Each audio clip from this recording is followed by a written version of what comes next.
Hello and welcome. You are listening to episode 54 of the Nearly Men Video Games podcast, coming to you from Scotland on Thursday, 9th of January 2020.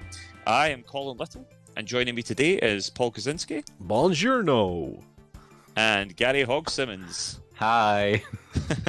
We have nothing to do with the video games industry. We don't make them. We don't sell them. We're not even particularly good at them. We are the Nearly Men, and at some point you have probably kicked our asses online.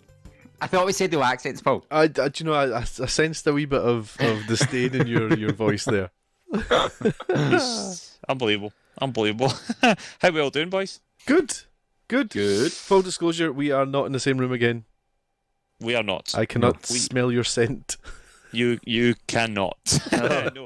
No. We are doing this over Discord, which you guys tried on the last episode. Yeah, it worked fine. Then you entered, and which worked lovely. And now I've turned up to make things difficult. Yes. Sorry, I've not got the big fancy microphone setups all over the place, boys. Right? Yeah, you got to be pro gamer man with your mic and your chair. And sorry, yeah. I don't have my studio. Noob. Unbelievable. Get good, noob. I'm sitting here in my grown-up house. Your boring house. We're surrounded by figures, Gary. What? We're surrounded by figurines. Yeah, I know. Yep. I've got like 8 million eyes watching me. I'm so cool. Colin's leaning on his coffee table. I'm actually in my bedroom, so this is like a boudoir session. Oh my! I'm lying in my king size bed, talking to the boys online, just like every night. Yep. Family show, guys. Family show. How we all doing? We good? Yeah, very good. Happy New Year and all that jazz. Happy New Year. Welcome back from Pantoland, Mr. Little. Thank you. Yes, I'm just about back in the land of the living. Did you enjoy it? I did. Yeah, it was great fun. A lot of fun. A lot of hard work. Well, I say hard work. I mean, I wasn't down the mines, but it was quite full on. So listen, we've all done Panto, and it's near enough doing the mines. Yeah, well, it certainly can be. But I'm all right. I'm back here now and ready to talk about some video games. Video games. I play video games. So you guys touched on it. I'm just going to cut straight across Paul's singing. Yes, thanks very much. Thank you. I think it's for the sake of things. So as you guys sort of touched on the last episode, I think this episode here we're going to look back on the year that was 2019. And, looking back over my shoulder. Just take the accents back. I'm just glad you just can't switch my mic off. My favourite thing about this is that Paul always, before we, this is a little peek behind the curtain for the listeners, before we do it, Paul's always, let's make this one snappy, let's keep this tight, let's aim for the magic 1 hour, and within seconds he's already done his Buongiorno, 2 different songs. We've not even out the intro. Listen, that's what everyone's loving though. Everyone's going, it's got character. It certainly has. Some New sort year, of character. old Paul. Yep. That's it. Well, put it this way: any year, any time of year, it's old. It's old Paul. Outrageous. Outrageous. Shots fired. Hello, 911. I'd like to report a murder. So, I think the best thing to do is just fire on. We've got a jam-packed episode as ever. I know a lot of the listeners have been in touch. If you haven't been in touch this time and you want to find out how to do so, you're right here. Reaching the Nearly Men is easier than ever. Search for the Nearly Men Video Games podcast on iTunes, Spotify, YouTube, or your preferred podcast player. We stream on Twitch. Follow Colin at Colin_NM. Follow Paul at Paul Kaczynski, all one word. Follow Gary at Blunderboy87. And let's get social on Facebook as The Nearly Men, Twitter and Instagram where we are at Nearly Men, or go old school and email us on info@thenearlymen.com. Need all that again? Links are on our website, thenearlymen.com. So what are you waiting for? Right. Anyway, let's get ourselves on. We're going to move on to any words since last time. So we've had quite a lot of listeners get in touch, and we're going to get to that shortly. But Paul, just a little while ago, we had a lovely comment on the Facebook page from Janice. Why don't you let us know what Janice had to say? Yeah, Janice out of the blue. Basically, as you know, we put up messages saying what you've been playing and all that. But Janice out of the blue posted us something that I thought was really interesting. I thought to include in this section, and she says it's just a wee random thought. Many senses are attached to gaming, but I'm assuming smell isn't a common one, unless of a certain favourite gaming snack or drink, perhaps, or the smell of a newly opened console box. That's nice, isn't it? But over Christmas, I was at home with my parents, and when I went out to the garden, I could smell my neighbour's wood-burning stove. The specific smell of their fire took me back to gaming at their house when I went there after school care as a primary school kid. I played many games, but it was specifically Prince of Persia that came to mind in relation to that smell because I played it on their newer downstairs PC, which was a grey machine. No idea what sort. It was a PC, Janice, goodness sake. That was opposed to their upstairs black BBC computer where I had played the likes of Chucky Egg and stuff. So yeah, that smell took me back to that game and even brought back some of the specific sounds from that game. It's a really interesting point. I think smells do. I think smells are part of gaming. Yeah. The thing that jumped to my head when Janice put this up was something you'd told me about, Colin, which was the Skyrim candle. Yes. Yes. Yeah. The Skyrim and the Fallout candle. Oh, And the Resident Evil 7 had one as well. Oh, what would that smell like? I don't want to know, I didn't buy it. Oh no, that Gary, that must be the one piece of Resident Evil crap you haven't bought. Yeah, I was like, no, thank you. You could be in VR having that candle burning. Yeah, that was the point, I think. Oh It was my like, gosh. Well, that was the theory. That in theory was the idea for Skyrim and Fallout VR. That's what it's for. But having smelled the candles, and anyone that knows me knows I like a smelly candle. You do like a candle, Colin. Yeah. I was not that impressed. Did it not smell like dragons? Nah, not really. It just smelled like a sort of bog standard scented candle, and not even a good one. Oh, See, that kind of defeats the point. I would at least expect it to smell of like a forest or something. yeah. You know what I mean, it vaguely did smell of those sort of things, but it didn't really smell of. I don't know. For me, I think a Skyrim candle should smell almost like Lafroig or something like that. You know, it should smell like smoke. It should smell. Yeah. It should smell like fire. It should smell, the Dragonborn and all that. It should smell like that. Musky. Yeah, and the scent of a battle-worn traveller, which is probably not the sort of smell you actually want your house to smell like. I'm actually surprised someone's not invented a peripheral that can, plug into your machine and be coded so that it gives off certain smells at certain times. But that's kind of like, see when you go to the 4DX in the cinema and it's like, everyone smells, it just smells like incense. Aye, but that's Fire, incense. Magic, incense. Bombs, incense. Well, sure. I've never done that, so I don't. I didn't know the 4DX had smell. It does. It's like shh. I was aware it had smoke and things like that. Yeah. I didn't know Forest, it smell. incense. Pine, no thank you. Incense. Do you think that's something for the future? Do you think that's something that will come eventually? Yeah. Not scratch and Once you sniff, get but bodies- but for games, well, possibly, but you think of the expense it would be. You have to get all your refills and all that sort of stuff. I mean, but think about playing FIFA and having that kind of stale pie and bovril smell blasting through your living room.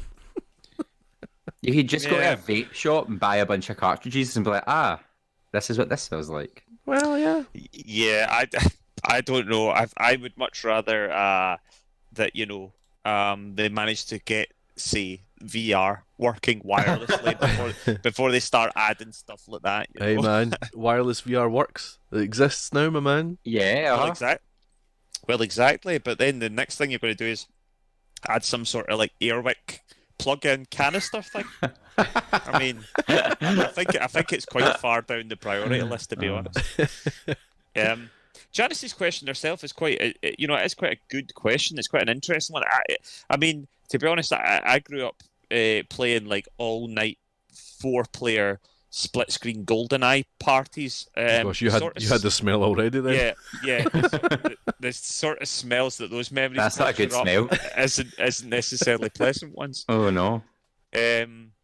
So yeah, and then I think when you think of gaming culture normally. Like, you remember that? I can't remember who it was now. Some Xbox, one of the big Xbox guys posed in this big throne, and it was covered in like bottles of Mountain Dew and Doritos. Oh, And everyone's like, "Oh my god, what would that room smell like?" Oh dear. And, you can smell it just looking at the picture. You're like, yeah, and that's the thing. So, yeah, I think Janice has painted a lovely image of her rather idyllic, It's a very romantic image, isn't it? with her a rather middle class existence, by the sound of it, with her pals with their 2 PCs. Yeah. As the wood fire burns behind her. Whereas, yeah, for most of us, I think it genuinely was the smell of stale farts and off fizzy juice, you know, Right. handing around controllers that were like covered in Oh. a kind of a fine layer of like cheesy Doritos. I can feel it. Yeah. I can feel it already. Gary Hogg, you made a good point on the Facebook. On the Facebook. on that Facebook. Yes, well, it must have been about Christmas time, I think, and this is why we had this certain dessert. And I remember I always associate the smell of custard with raspberry sponge cake to Metal Gear Solid 2. Oh. And Metal Gear Solid 2 has been out forever, so I'm going to talk about which bit. It's particularly the bit where Vamp jumps out of the water underneath the strut, and you have to try and Spoilers. save Emma Emmerich. And it's that bit, and whenever I smell that, I'm always like, Metal Gear Solid 2. That's horrifically. I mean, that's even more specific than you've said on Facebook, because it's a certain bit that you didn't want to mention. But I can play it in my head, and when I play the game, I smell the smell. Wow. It's funny. On a sort of note like that, I remember rather specifically again, and I don't know if this is a smell that always conjures up, but I remember a game and a smell of the moment, and I remember it. You know, it was it was a very long time ago now. I think it was my dad's 40th birthday party, right? Which is 20 years ago, basically. And a friend of my mum's, who worked with my mum, her husband was one of the chefs. His name was Insar. He was one of the chefs at, it might have been Shere Khan or Cafe India, one of the big Indian restaurants in Glasgow. And basically, he came down and cooked an Indian meal in the house for my dad's birthday, right? Now, this was before I really got that into. He cooked a number of dishes and folk were coming around to eat it that night. We weren't really invited, but Get to your room. But as the sort of trade-off, we got to go to the local video shop and get a game. And Gary, you'll like this. The game I got was Resident Evil 3. Yes. And I had Topical. it for so you got it 2 nights. So you got 2 nights, and then I had to go back. So I think I got it on the Friday night, and I had to go back on the Sunday night. And I completed the game that weekend. I played it constantly. And I think it was the Saturday that my dad's party was, and Insar had come down to cook the food that day. So, funnily enough, although I wasn't really into Indian food at the time, I remember sitting in my room all day playing Resident Evil while the house just smelled of this sensational curry that I never really got to eat. So, funnily enough, that it's kind of the different way around, though. Rather than the smell, I am now thinking of the game and getting the smell. I can give you one where I would be playing Star Wars Galaxies for hours on end. Yes. Regal cigarettes would be my scent. Regal cigarettes. Back in the day. Change That was things. it. That was it. Yep. Paul smelled like Regal cigarettes. not even good cigarettes. Oh, they were my dear cigarettes. Saved specifically for Star Wars Galaxy. I'm going to enjoy this one. Gone are the days. So, yes, don't smoke. Kids, if you're listening, never smoke. Stay in school. Yes, stay in school. Don't smoke. Raspberry sponge cake. Eat raspberry sponge cake and Indian food. Beside your wood fire stove.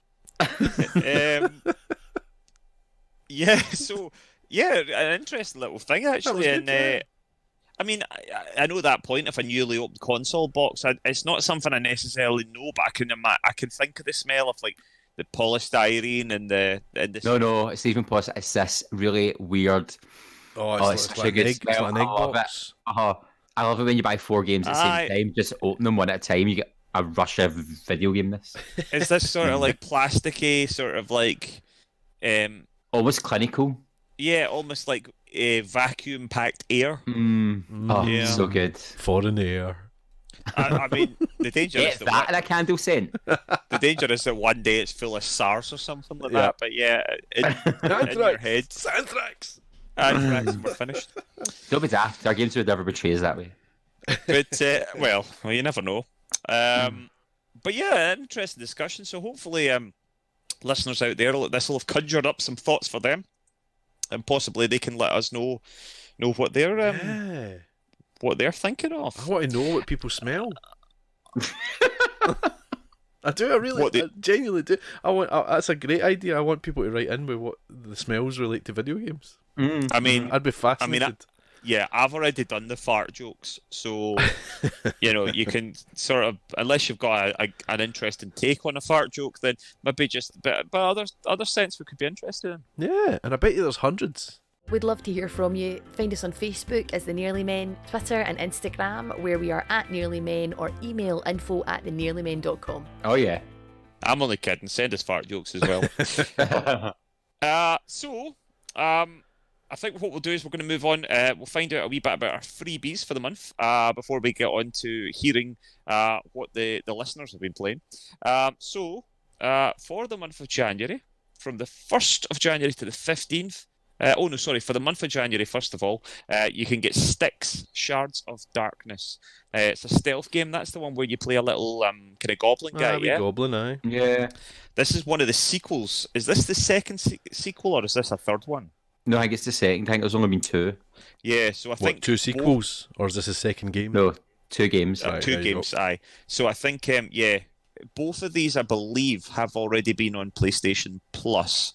I never played either of them, but they're apparently pretty good. I'm always tempted when they're super cheap.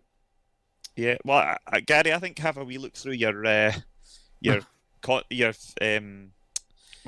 because I think you might already have it. The first one was definitely on PS Plus a number of years ago, but I think the second one was added not that long ago. Also, in January, for Games with Gold on Xbox, for the 1st of January to the 15th, so you've still got about a week to go on that, you can get Tekken 6. Look at that, Tekken on an Xbox. Disgusting. What is going on here? From the 16th of January to the 31st of January, you can get Lego Star Wars 2, the original trilogy. That's Xbox 360 and Xbox One backwards compatible. That's the same situation with Tekken 6. And from the 16th of January to the 15th of February is Batman, the Telltale series. I've not played this. I know you guys have. I've heard good things. It's good. Yeah, I've only Really played, good. I think, maybe 1.5 chapters of it or something. What? I know, well, I know- something happened, I think, that stopped me, and I've just never got back to it. I know They're good. my wife's played some of it. She seemed to be enjoying it. So that's your Games with Gold for the month. For the PlayStation Plus, it's an okay month, I suppose. Not brilliant. I know Right. a lot of people weren't hugely keen on the previous month. This month, you can get Uncharted, the Nathan Drake collection. So that's 3 games in one, 3 PlayStation classics, and of course you can get Goat Simulator as well. Of course, what you do with Goat Simulator is you get yourself a scarf, get yourself a friend, and do some blindfolded Goat Simulator and see how quickly the neighbours come battering on your door telling you to shut up. That was glorious. It was a lot of fun. For anyone that doesn't know what we're talking about, for a couple of years back for Save Point, Paul and I did a Versus challenge, and one of them we decided to do was a blindfolded Goat Simulator. Where we, you decided to do. Well, yes, I did. I'm the ideas man. Which basically just meant we needed somebody to try and navigate us around the world of Goat Simulator. It was just a lot of screaming and hilarity ensued. Your lovely Hilarious Deborah announcing that my goat had died. Yeah, well, I think Paul's goat ended up in the bottom of a swimming pool or something, didn't it? Yeah, it was kind of Horribly drowned. Yeah, horrific. So yeah, lot of fun. Yeah, thoughts on the freebies for both consoles? Well, It's quite a mix. yeah, well done on navigating games with gold. I think that's a challenge every week. Oh yeah, so It's weird. always so confusing. Always so So confusing. weird. Yeah, I mean, they're all right, aren't they? They're very kind of post-Christmassy, kind of nothing huge, and just Yeah. kind of right. We'll get these out in January, kind of thing. Everyone's playing all the big games just now, so The Nathan Drake collection is quite a decent collection, although I That's can't help great. but feel the majority of players will have it by then. well, I Yeah. nicked it off you, so I'm quite glad now to have it. Well, there we go. Yes, absolutely. I don't know. It's not mine either. I don't know whose it is. Was it not you? Who did I get it from then? It's not mine because Scott's get mine. I'm sure. I don't know whose Contact it is. us on the Nearly Men on Facebook. If you If you're missing a believe that chart. one of the Nearly Men has stolen your Uncharted Nathan Drake, get in touch and let us know who it is that stole it. That's really disturbing. Whose did I have then? I thought it was yours. I think it might be Jose Keenan's. In which case, I think you got it from me, but I think it's his. In which case, I've never played it. Oh, dear. Well, if that's the case, Jose, you might as well just download it now, and then you've got a digital copy instead. Yeah, so that was your freebies. All right, boys. So let's have a wee discussion about what we've been playing since last time. I know that the boys touched a bit on Death Stranding last time. Well, we've done more than touch on Death Stranding. Well, indeed, We've you, got a It's depth. whole you spoiler touched- episode. you touched it good and proper. I haven't listened to it because I do have aspirations to play the game, so I haven't listened to the Good spoiler man. special. I know you have also. Well, we have all played, and I believe we have all completed Jedi Fallen Order. Correct. Yeah. I believe we've all had a wee shot of Call of Duty Modern Warfare as well. Yeah. Okay, boys, what one would you like to get started on? We'll have a wee discussion about these. Pokemon. I finished Pokemon. Oh, who cares about Pokemon? Paul, Well if done, you were Paul. talking about Pokemon, you'd have written it on the script. It He is on did? the script. Where is it in the script? The second one in his list. It's after my name. Well, I was looking at the top bit. I was looking at the bit above that. Oh dear. I was only jumping in to be funny anyway. Don't worry. I see that. I suppose I have to be honest. I think you're fair enough pulling me up because it is rare that Paul Kaczynski completes one game, let alone two Do you know what I mean? games. 2 in a games in week. 2 nights. I know. Goodness me. Quite something. Right, okay, so you guys did a fair bit on Death Stranding, so we'll maybe leave that for now. Paolo, you were sort of the last one to the party with Jedi Fallen Order. Yes.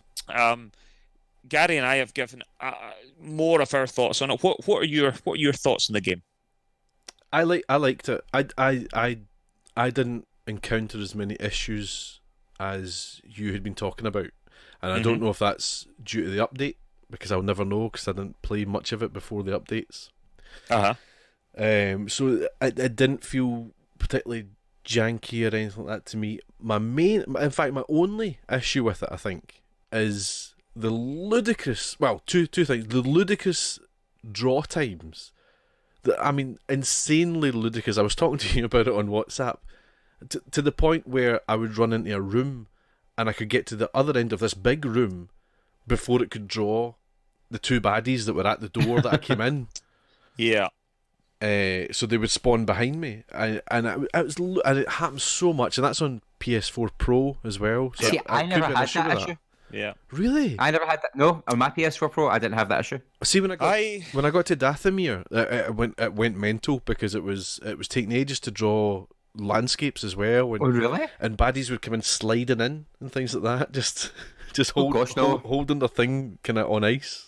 No, I never had that issue at all. Wow. Yeah, I never had major issues. That happened once or twice to me, but not to the extent that Paul did.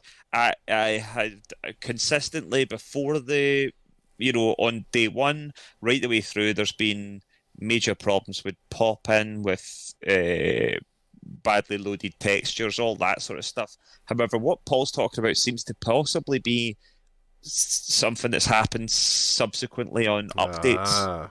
Yeah. Because, funnily enough, the major issues I had were collisions, where bugs getting like trapped in the walls. Oh no, I never just did anything like various that. No. janky, like jumping to grab ledges and Cal not grabbing the ledge. No. Really annoying little niggly things which just drove me up the wall. That's interesting. That's interesting. And I think the other thing that was annoying you was actual load times as well, yeah? When you respawn, Yeah. I timed it a couple of times. I'd say the average was about 32 seconds. But I mean, there was one that was, I think, 47 seconds to reload after I died. That's something that's been fairly consistent from the start of the game, in my experience, from opening, from day, launch day, right the way up. The load times have been horrendously long. And if you're me, you're going to die a lot, so that's a lot of time. Get good. I wonder how many minutes I lost just waiting on it loading. I started playing the game on the hard difficulty level and eventually had to turn it down because, the game is, I think, at points too difficult. I don't know whether they've gone back and fixed little bits. There are certain bits where, it's a really strange game. I just think the balance is all wrong. I think at points it's incredibly difficult, and at other points it's incredibly easy. And it just anyway. I had to bring it down to medium difficulty level, which seemed a bit fairer. But there are still points in certain boss battles where I'm like, I don't think it doesn't feel like it. A lot of the time I got through boss battles and it felt like I'd fluked my way through it rather than actually won the fight. Well, I'm the same. I played it on the hard level and then eventually put it down to medium. Probably because I couldn't get past one boss. I can't remember who it was, but it must have been about halfway through or just beyond. And the bosses were hard, and I'd heard other people saying that the bosses weren't that hard, and I was a bit like, this is quite tricky. And it wasn't until I was mentioning, oh gosh, I can't even remember who it was, but it was somebody to Gary, and Gary was talking about, you've got to get in the rhythm and you've got to learn the, what's the word? The parry counters. Well, the pattern. That was it. That was the word you used, pattern. And it reminded me, I was like, of course, this is a computer game. The baddie I'm fighting isn't organically attacking me, and he's doing a pattern, which I'm not used to for some reason. I don't know why. I don't know if it's because I like play things like Red Dead, where they will move to try and get you and things. Whereas this type of game, the baddies are going through the pattern and they're going through levels of things. Yeah, I mean, it's not quite as black and white as what you were saying, but they do have moves. It's not a set pattern. They'll do certain things, but they won't always do things in the same order.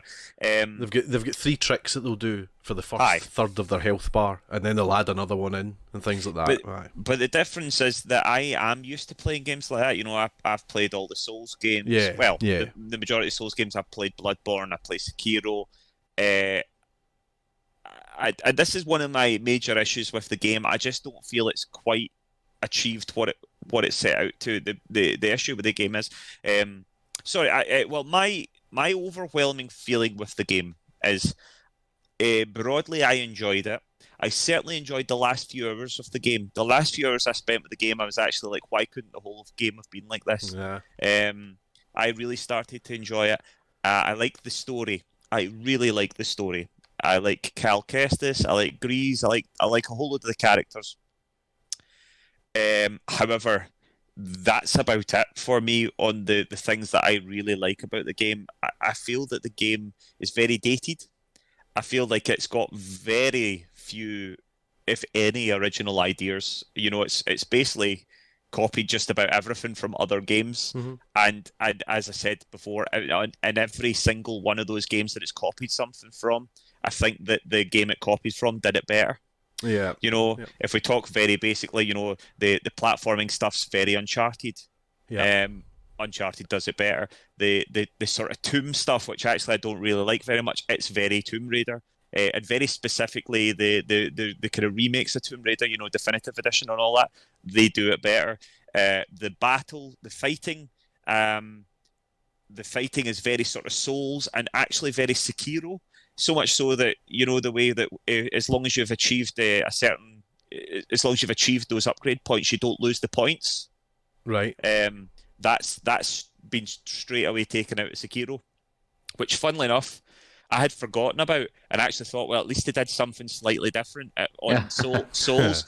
And I subsequently went back and went, I knew this from somewhere. It's in Sekiro. So I was like, the one thing that I thought was actually an original idea in the game isn't an original idea either.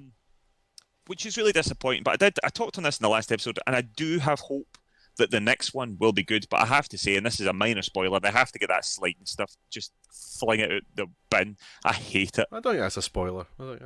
They overly use this. They seem to almost like shoehorn in areas of the map where you're either sliding in mud or you're sliding the ice or you're sliding on, I don't know what else to make you slide on. I think at one metal thing. Yeah, and everything. It's a slidey world. It's horrendous. It just controls really badly. The amount of times I crashed into walls and flew off the edge and stuff.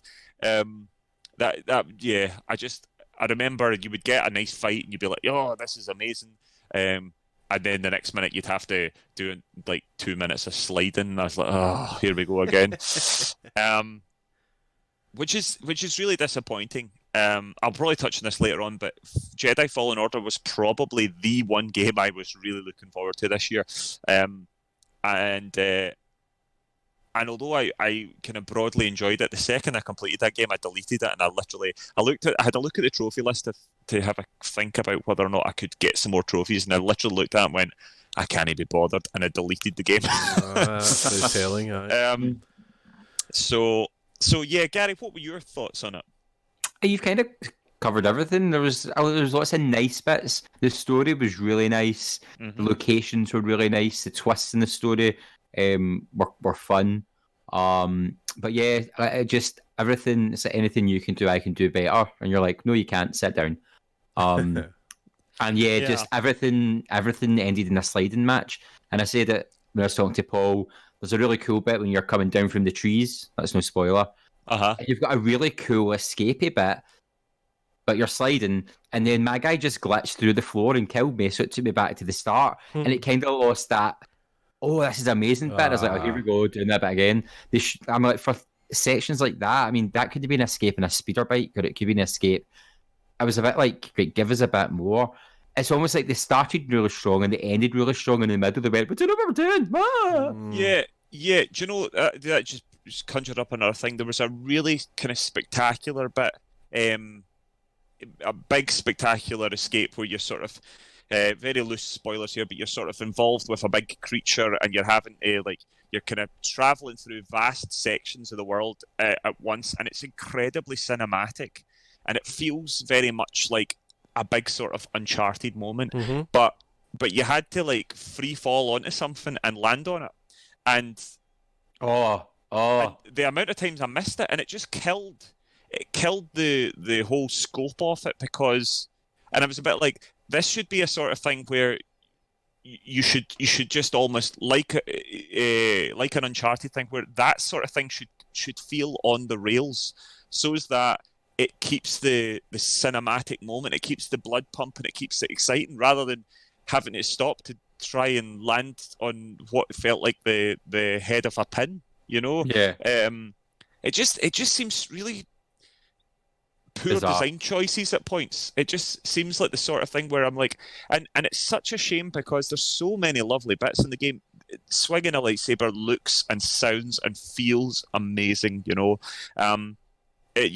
sort of Star Wars feel of it at points really feels amazing, and it just sort of feels like they put so much heart and soul into that, and just sort of fudged just about everything else.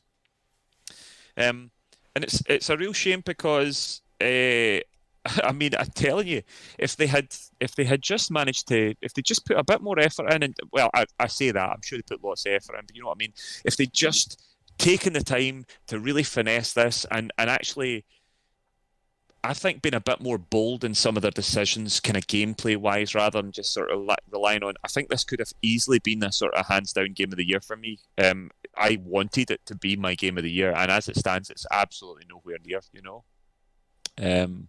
Which is a real shame. Yeah. As I said, I've got some real hope for the future. A new hope. Hopefully. I think we all agree that the last kind of hour or so of the game is really, really good. Yeah. And yeah, I like the idea of a sort of Souls game in the Star Wars universe. That ticks 2 boxes for me, really. That does. So it's a pity that it didn't. And but I just found there were certain points where it just felt a bit dull, and it just felt like a really old-fashioned game in a lot of ways. And it might just be because it's borrowing so heavily on games that themselves are now starting to feel quite old, because themselves they've been copied a lot. There's a million kind of Uncharted, Tomb Raider kind of like rip-offs or kind of ideas. There's that sort of thing. Also, because of the strength of FromSoft and their sort of games, there's loads of games that also have tried to do that sort of thing. So therefore, just sort of like slapping Star Wars on the whole lot probably still makes it somewhere in the region of a 6.5 to a 7 out of 10 for me, because the Star Wars stuff's so good. Mm-hmm. But well, maybe not a 7, probably more likely a 6.5. But I mean, put it this way, if it had been just about any other franchise other than Star Wars, I probably wouldn't have even completed it. Oh, really? Yeah. Which is a shame. It gives me hope for the future, and it doesn't mean that if I see that Jedi Fallen Order 2 is coming out, I'm going to say absolutely not. I mean, I'll be almost certainly right back in. But of course, it does, and I heard Greg Miller talking about this. It does make you wonder where the story goes next, because do you end up playing as a different Jedi, or I mean, how do you suddenly? Yeah. It's hard to talk about without giving story away, but. Well, but at the same time, I suppose it's fair enough to know that any sort of like Souls game or a sort of like action RPG, you do level up as it goes on. So you would need some sort of, if you presume that if you're going to continue with the same sort of character, then how does all that work? Yeah. He banged his head and forgot his training. Well, yeah, but I mean, I know you're being sort of facetious about that, Gary, but that's essentially kind of how they did it. I meant that's what's happening lots of games. It isn't such I banged my head and forgot everything. That's essentially what they did on this game. So, I mean, surely. I know I've sort of had to go at them for sort of half-assing this game, but I think they would be really half-assing it if they just went, "Oh, it happened again." A la Force Awakens. Yeah, well, aye. Maybe they'll get J.J. Abrams in to redo it all. The best game that ever did that was Mass Effect 2, when it literally killed you and then brought you back to life. It did, didn't it? Aye. It was great. You're like, oh my god, what? It was amazing. Any other thoughts on Jedi Fallen Order? No, I don't want to take up any more time. Yeah, I know, we're marching on. Right, Paolo, yo. Why don't you let me know what you've... give us a wee bit about Pokemon then. I'll be really brief. Gary could probably give you it better. I did talk about it in the last one as well. I have since finished it. As general consensus is, I don't think it's the Pokemon game that everybody wanted it to be. Okay. This is my first Pokemon game to play fully. It's a good first. Well, it was great fun, and I'd got into a routine where I would go and pick my kid up from school, and I had a wee half-hour window where I would always play it, and every single day I've been playing it. But it is wash, rinse, repeat what you're doing, and the story's alright, but I didn't particularly care for it. It was interesting to see where it was going, but I was a bit like, yeah, okay, click, let's go through and do the next bit. So the story's not one of the best in Pokemon. It's from what I've played so far, and what I've heard other people see, it's a wee bit vapid. The other one just had one where you infiltrated a gangster organisation and took down the Dawn, which was fun. Mm-hmm. This one kind of lacks any of that. So, but that might be fixed in the new DLC that's just been announced. Oh my! Paolo, you talked about wash, rinse, repeat. Was it an enjoyable wash, rinse, repeat? Yeah, I mean it is, and it's not the case where you're doing the exact same thing over and over again. You are having to tweak things and try different things out. So it's never, it never got to the stage where my Pokemon party was the same for very long, because I wanted to change it up and I wanted to see what these new ones do and things like that. So I mean, it was fun. It was fun. Now that I've completed it, I thought I might want to go and try and get as many Pokemon, catch them all, man. But I think I will, because it's on the Switch. I think if it was on the PS4, I think I'd be done. But because it's on the Switch and I can take it about with me, and when I'm sitting waiting on people or whatever, I can fire it up and play 10 minutes of it and do a wee bit. That's probably the reason it will continue for me. But I think if it was on a home console, I would be done. But it probably is. Pokemon's probably is. The Pokemon games basically started, obviously, and found their real home on the Game Boy and the GameCube, and Game Boy, the 3DS, 2DS, all that sort of stuff. Yeah. So, they are a very good fit to that sort of play. And it's probably more of a sit and play 20, 30 minutes off, rather than I'm going to sit down and play 4 or 5 hours of Pokemon. Yeah. Don't get me wrong, I'm sure people can do that, but it's probably not. It probably doesn't lend itself to it quite as freely. Well, I mean, I've not touched on any of the online stuff. I've not done anything with any other real people yet. So, I've not traded or I've not fought anybody. So there might be a wee bit of life in that for me, because you know what I'm like with multiplayers, but we'll see. Absolutely. I tell you what, I think we're sort of already sort of straying into our... I know we will be straying into Game of the Year territory pretty soon when we start talking to Gary about the games he's been playing. So I'm just going to quickly have a wee look at what the listeners have been playing. Okie dokie. James Keenan's been in touch. He went back to Red Dead Redemption 2 and finished off the story. Woofed. Woofed. Yeah, woofed. You finished that yet, Gary? I'm going to ask if you... Nah, I do not have any feeling. I would implore you to give it a go. It's really nicely done. If I had the time, I would play it again, I think. Yeah. Gary says, thought it went on a bit long, but James. the final shoot... Gary. James, sorry. Gary probably said that as well. Gary feels that. Yeah. Sorry, James says, thought it went on a bit long, but the final shootout was worth it. It certainly is quite a shootout. Also, he picked up Just Cause 4 for £10. Good fun creating as much destruction as you but very, very repetitive, so he lost interest in it quite quickly. Dave Black's been in touch, trying to enjoy Fallen Order, but the mechanics so far seem awful. Not the only issue with the game, but they need to patch it ASAP. Yep, I'm not sure exactly when Dave sent this in, but it was only a couple of days ago, I think. Maybe this is why it's so short. Lol. Funnily enough, I didn't actually think it was as short as I was expecting it to be. But I'd agree. I was playing it. Good chunky story. Yeah. I was playing it in quite a lot of little chunks. So, Peter Riley's been in touch. He is still playing Disco Elysium and loving it. It's probably his game of the year. Oh, hello. Joe Keenan. No shock that I continue to play FIFA constantly, but I've been torn away by The Witcher 3. Uh-oh. I know I'm very late to the party, but what a party it is. Do you know what, Joe Keenan? You are right, but you're not as late to the party as somebody is. Isn't that right, Paolo? I started it like last year at one point, and I thought I'm never going to be able to keep this up. But Last year? 5 years old? I have started it again. I just started from scratch again. What was it, last night? Was it night before?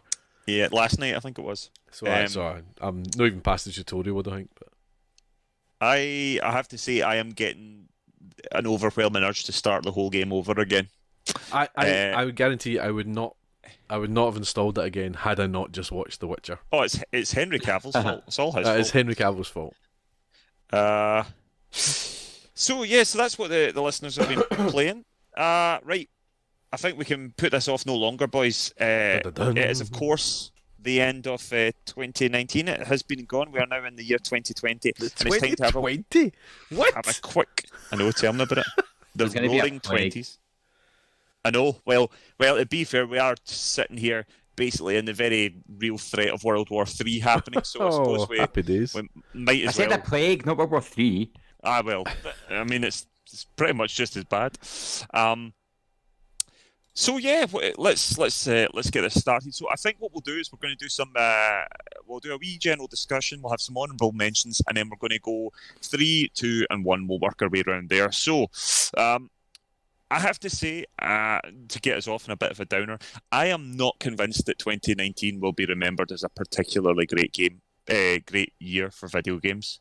I think it's got that sort of feel where we know that the next-gen consoles are coming. A lot of the devs have already shifted their attention to next-gen. A lot of the big hitters, things like The Last of Us, things like Ghost of Tsushima, things like Halo, what's it called? Halo Infinite or whatever it's called, have either been delayed for a last hurrah on this current gen or have been shifted. And yeah, with the exception of a couple of games, I think this 2019 was kind of forgotten about a little bit. So looking back over the games, I didn't see a massive amount of stuff that really set the header alight for me personally this year. I felt a bit of a disconnect from video games this year. That's because you've been getting your nose into Star Wars Legion, boy. Well, it might be. I mean, that might have something to do with it. But yeah, so it's not been the greatest year for me. But boys, please, I'm begging you, convince me otherwise. Convince me that there's still life in the games industry. Well, I can, because released this year was The Witcher 3, Alien Isolation, and Journey. Now, 2 of them were on Switch and 1 was on PC, but still they were released. Doesn't count? Does not count. Does not count. Listen, I've already had to scrape 2 of the games that I very, very seriously considered were essentially remakes as well. Okay, so I'm already wrestling with whether they really count.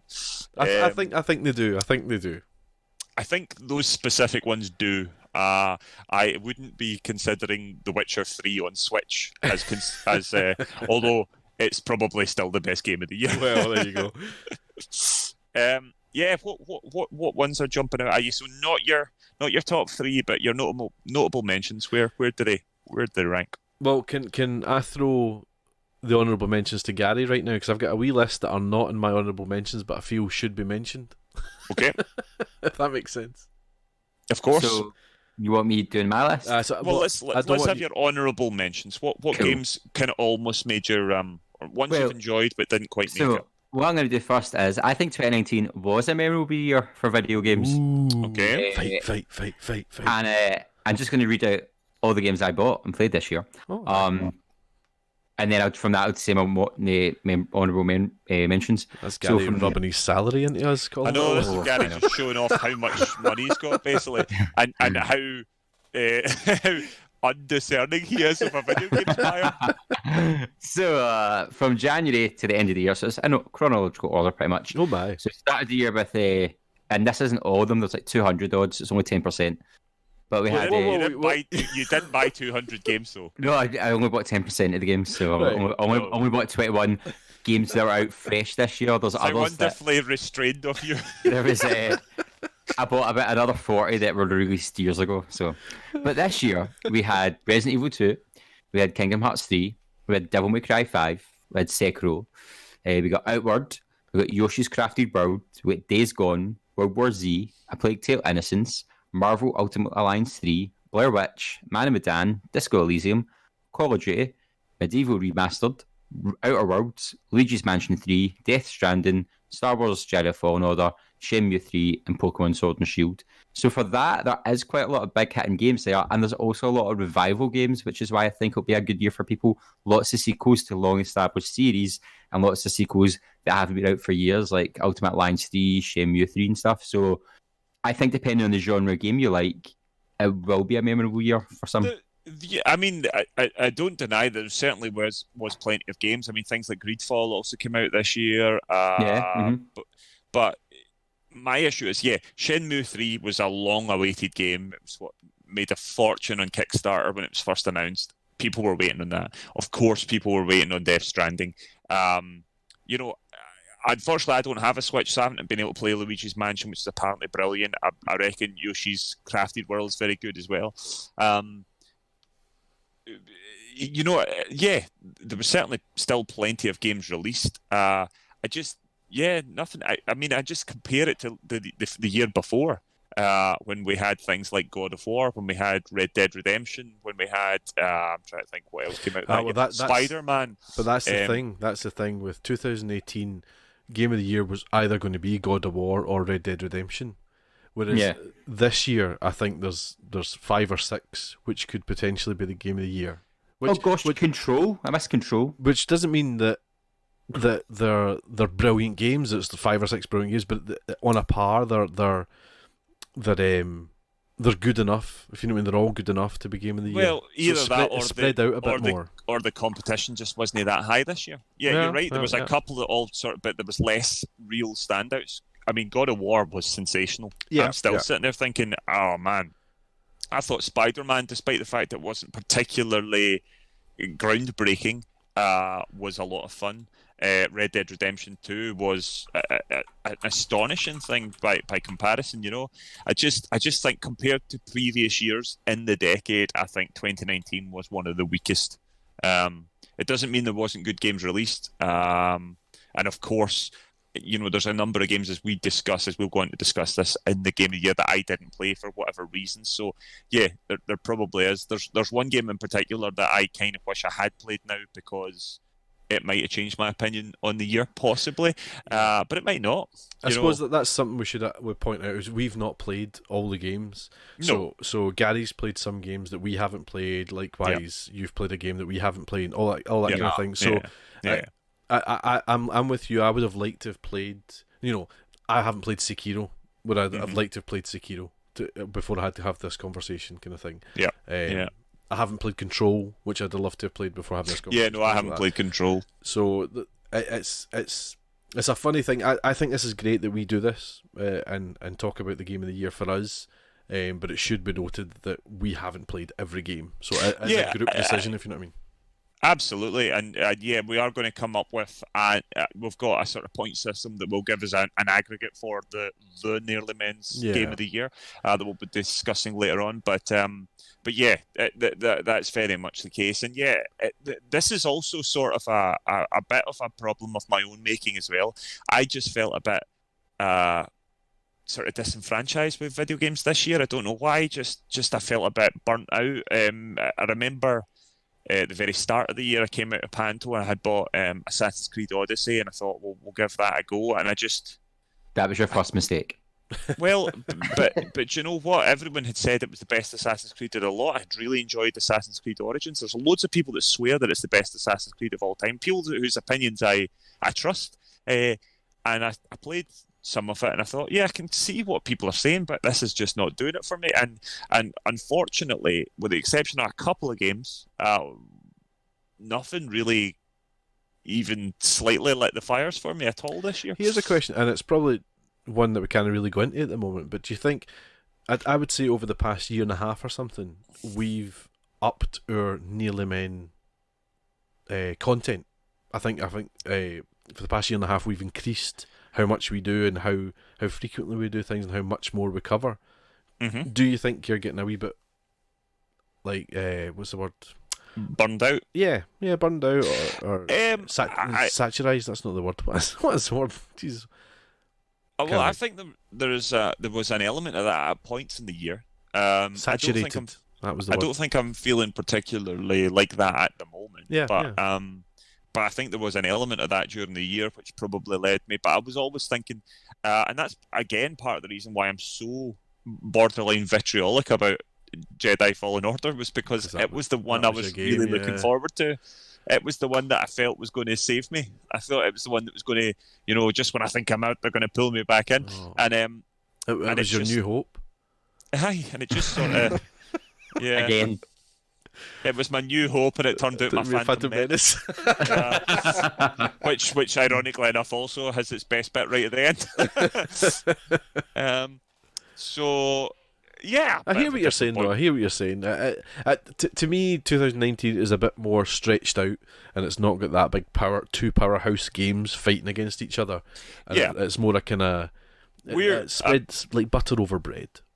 We're aiming, right? We know this. We're sort of aiming, and this is not a particular attack on 2019 as such. We're sort of aiming we're coming towards the end of another console lifetime. We're not quite there at the moment. We're in that sort of limbo phase. If we think about the end of the PS3 in particular, a lot of their big games came right at the end of that life cycle with Grand Theft Auto 5, with The Last of Us, all that sort of stuff. As they are next year. This year, should say. Which of course this year, because The Last of Us, we're going to have Ghost of Tsushima, we're going to have various things coming this year. Cyberpunk 2077. Final Fantasy 7, absolutely. Ghost of Tsushima. I already said that one. Did it? Oh. Which sort of gives me the impression that this year was a bit of a breather year. It doesn't mean that there wasn't good games. It just means that with the exception of the odd one, I also think there was an element of people also avoiding Death Stranding. I think there's definitely an element of that. I would say it was more avoiding Last of Us than avoiding Death Stranding. Well, yeah, and then when Last of Us get moved, then it kind of left a wee hole a wee bit. Yeah. But yeah, Gary's mentioned a lot of games there. I have to say, I am a wee bit tempted by Outer Worlds. Control I quite fancy, but then the other games like Days Gone, it just never interested me. I'm trying to finish it, and I'm like, oh. Gary's opinions and the opinions of other people I've heard just tell me that it's just not that good. I never had a huge interest in it when it was first announced. I was like, oh, that's good. That's Sony making a good game again. But it quickly dwindled into It was announced in like 2014. Yeah. Because I remember Colin was raving about it. Because at that point, I think we might have been watching Sons of Anarchy at the time. So it was all motorbike gang and all that kind of stuff. So I just thought it looked quite exciting, but my interest in it really cooled long before the game even came out. And then It kind of just plopped down, and people went, "Oh, you're a thing still." Yeah, it did. And that way, where I was sitting there, I'd said, right, well, Gary's got the game. I'll probably pinch it off him at some point. You've had it the best part of a year, and at no point have I even bothered to ask. Just can I get that game? Because I just can't really be bothered, which is not a great sign, And that's kind of the feeling with a lot of the games this year. That kind of I look at them and go, maybe, but can't really be bothered.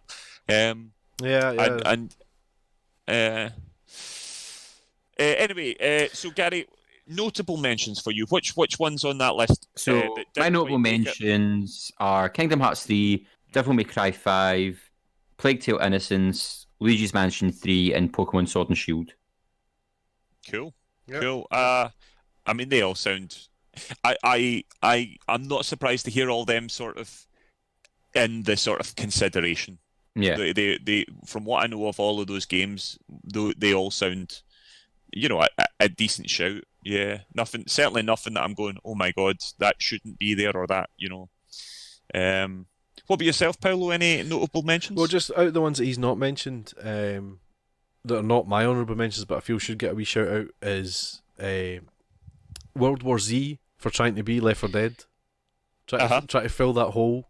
It was okay. It was alright. It's okay. I played it for a wee bit, right. and that was it. But it was trying to fill that Left 4 Dead hole that we're desperately needing.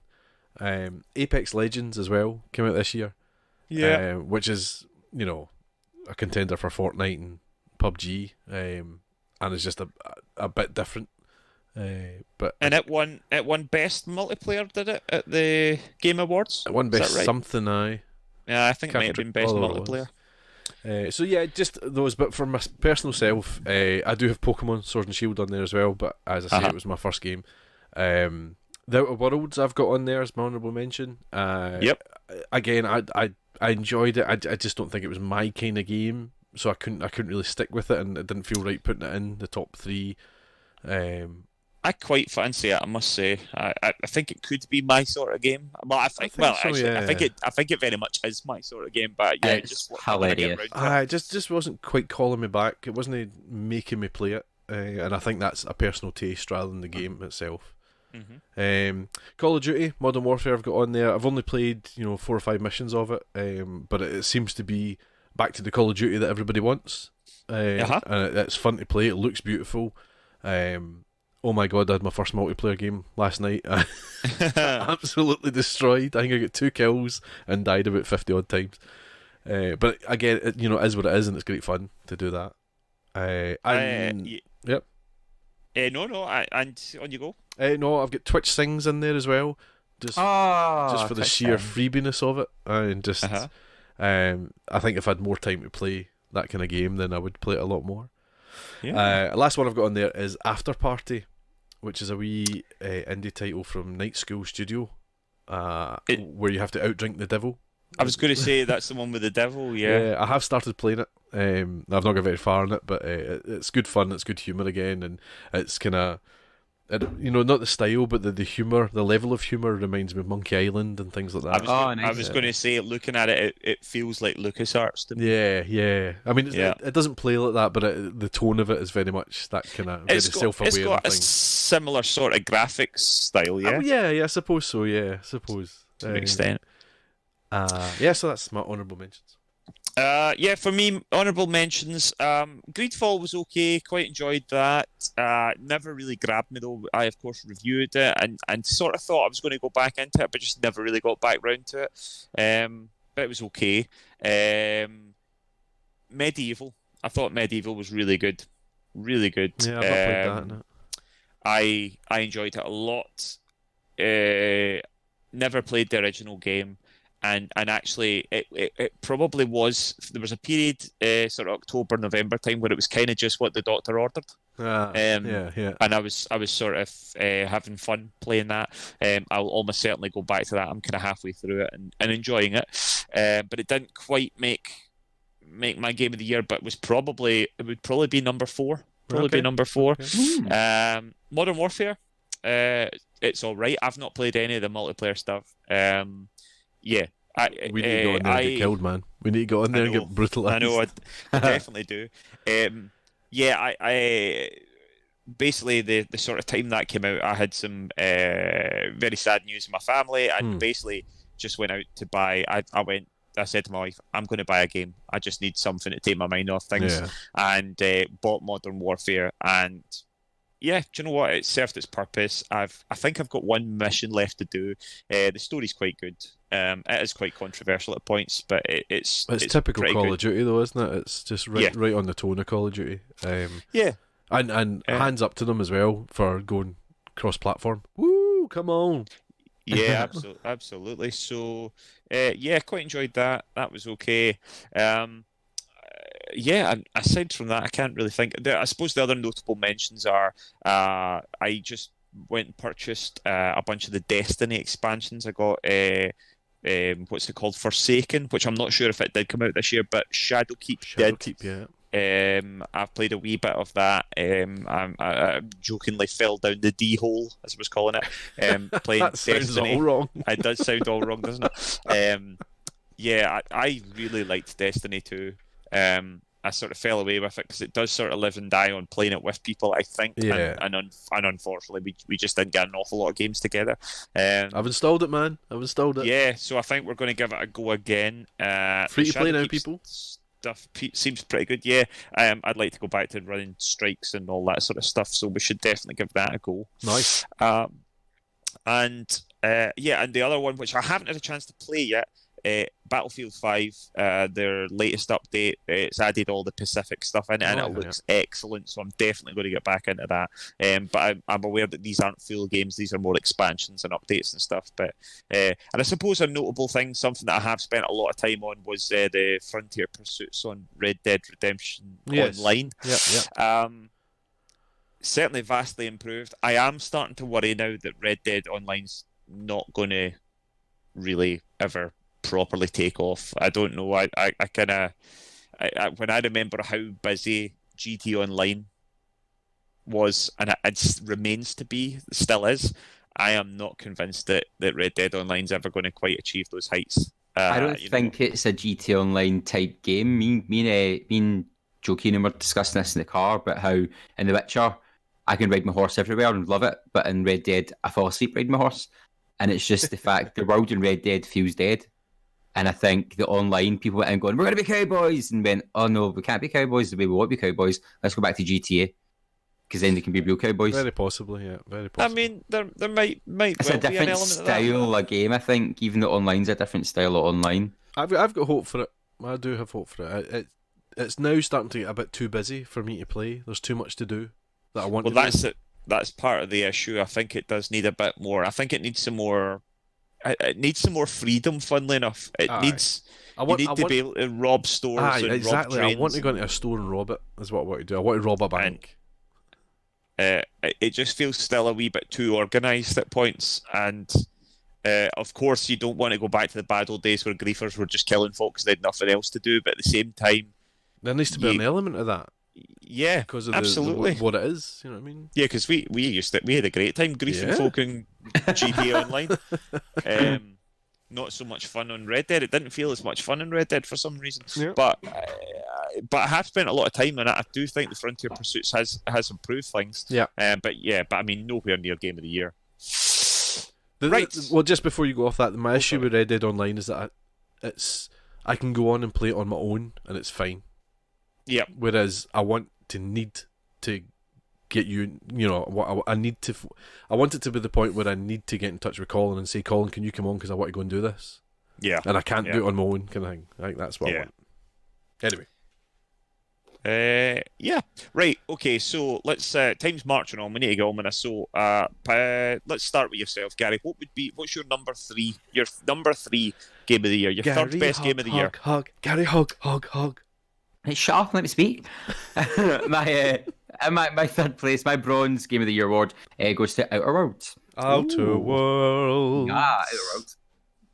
Have I talk about it? Or... Well, give us anything that's not I been just- covered. Let us know. I love it. The humor. The it's a very easy upgrade system. There's no this convoluted. You need rope and string and glue and 3 workbenches and 2 bits of paper. It's literally like you have weapon upgrades and armor upgrades, and they work. The companion system's great. The fact the companions interact with the world and talk to people and have their unique dialogue is lovely. I mean, I was on a planet and they just started talking about fishing, and they just have this wee chat in the background about fishing, and it just brings that life to it, which some games do lack when you've got companions. Yeah. You never feel overly underpowered. Like, if you're in an area where there's people stronger than you, you can go find a gun nearby that's going to keep you in at that level. So I think it's cracking. I'm getting through it. I'm near the end, I think, and it'll be interesting to go back and play it again with different companions, because I've got my 2 favourites that I keep. Yeah. And you build wee relationships. So no, I love it. It's been really good. Yeah. Brilliant. Yeah, just as I said, it never quite hooked me in, and I think, as I say, I think it's more of a personal gaming preference than a game. I think the game is great. Yeah. I think it's what everybody wanted Fallout. It's to what be. Fallout should have been. Yeah. I'm quite excited about giving it a go at some point. I think it does look like up my street. It does look like my sort of thing. And the fact that that it's potentially also not too, because that's one thing that can put people off sometimes in RPGs is it being too deep on the upgrades or in this and that. And sometimes they can be a bit like, I can't even bother with this. I want to enjoy the world. I don't want to spend all my time messing about looking for five bolts that I need to do this or that. I think that was my issue with Greedfall, is it was just too thick for me. Aye. Greedfall threw so much at you. Yeah. And very early on. Yeah. Yeah. So that sounds great. Yeah, I'd have to say, Gary, I would not have any sort of issues or any sort of you wouldn't find me scoffing. I think that's a very notable suggestion at number 3. Unfortunately, I haven't played it myself, but yeah, sounds good. Yeah, I can understand that. What about yourself, Paolo? Number 3 for you? My third one's dead easy because we spoke loads about it. You're not going to like it. You're kidding me on. It is Star Wars Jedi Fallen Order. You're a disgrace. You're an absolute Controversy.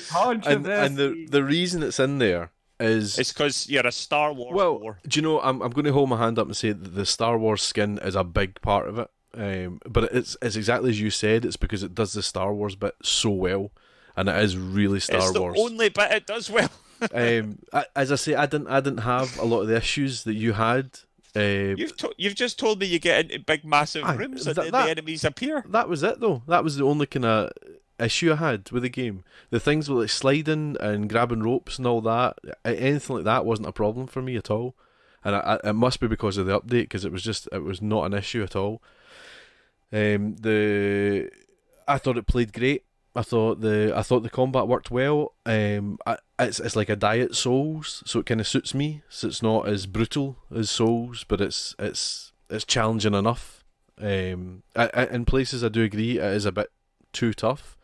But I think the proof in the pudding was that I just wanted to play it. I wanted to keep playing it and playing it and playing it. It was fun to play. It was the puzzles were good enough for me that they weren't too hard, they weren't too easy. The exploring the tombs and things was alright because it wasn't too much. I know what you're saying about it's stealing everything from everywhere, and it's 100% is. It just seems it's like a diet version of everything it steals, which, as you're saying, is a bad thing because it's not as good as those are. But I think when you put them all together, as this has done, that it's just enough, and it was fun for me to play. I would accept it being in your in third place, but it's nowhere near my top 3. I couldn't give it Game of the Year just because it wasn't as brilliant as I wanted it to be. I think, like yourself, no, absolutely nowhere near what it could have been. I don't think. But for me, it was enough for me to play. I really enjoyed it, and I enjoyed the story. I enjoyed playing it. I enjoyed running about. I even enjoyed looking for the pointless chests with bits of lightsaber in it. You know, that was quite fun seeing where they could be and things. Yeah. And I thought the game revealed everything and gave you the powers just at a nice pace that didn't overwhelm you, but it was nice to get a new thing. I mean, I like that sort of side of things to an extent. My issue is still the fact, and you've sort of touched on it, the game has some serious issues under the hood. Like, you know, the game's still quite broken, especially with those load times, as you said, those draw times, and that was happening recently, yeah. Yeah. That is my only gripe with it, to be fair. And I suppose the difference, we were lucky enough to get code, or you got a code for the game, yeah. Yeah. My issue is I paid full price for the game and struggled through. You know, this is not just Respawn. This is an issue with a number of game devs now that are essentially releasing games that aren't ready to be released, and then are patching them later. And as you said when we talked about Red Dead, or you said, oh well, if it's easy access, then I'm willing to, or it's early access, I'm willing to give people a thing. But I kind of feel that if that's the way that games devs are going to start doing things, then they need to start releasing things at some sort of early access price. 100%, I agree. And then go, and once the full game's ready, you pay an upgrade price to play the full game or something like that, because this is a number of games in a row where I've paid full price for a game and had to struggle through so many issues before the game sort of finds its feet, you know? One of the very few big games that I've played in recent times that hasn't had any real issues is Death Stranding. I think that might be the only game that hasn't had problems. And I 100% agree with you, and I've definitely benefited by not playing Star Wars for a month. Aye. You know what I mean? Given that month, and it's been patched, I think 4 times before I played it or something. Yeah. So I've definitely benefited from that. And I would imagine if I started at the same time as you and had the same issues, that would live with me through the game. Even if I finished it the other night, it would have lived with me, and it'd have been annoying me all the game. Whereas I didn't have it at all, so it wasn't. Yeah, it wasn't. A problem. You were much more. And that's. I mean, you know, we all have different experiences in games, and you know, I almost wish I had your experience of it. I still think my issues with the game are not just bugs. My issues with the game is that I just don't feel it did anything particularly new, and that was also disappointing. I think, you know, when you get towards the end of a console generation, you should be looking for something quite impressive rather than just. Yeah, fair play. I mean, it genuinely for me feels like a PlayStation 3 game rather than a PlayStation 4 game. You know. I think you're being harsh there. I'm just talking about design-wise. I'm not talking about looks-wise. I'm talking about game mechanics. These are all things that were, you know, Dark Souls 1 and Dark Souls 2 were PS3. All the Uncharted games were PS3. All the Tomb Raider games the first two ones were PS3 games. It feels very much a game that's been designed a very long time ago, and sort of just sort of came out. It feels the same sort of issue that there was with Fallout 4, a game that was in development for a very long time, and video games changed while it was in development. Fair play. But yeah, I'm going to stick that as my third one. Yeah, absolutely. Because I'm already going to say hundreds about Star Wars. Aye. Mine, number 3 is A Plague Tale: Innocence. There it is. Which I actually almost forgot about, which is not a great sign. Hence the reason why it's in number 3.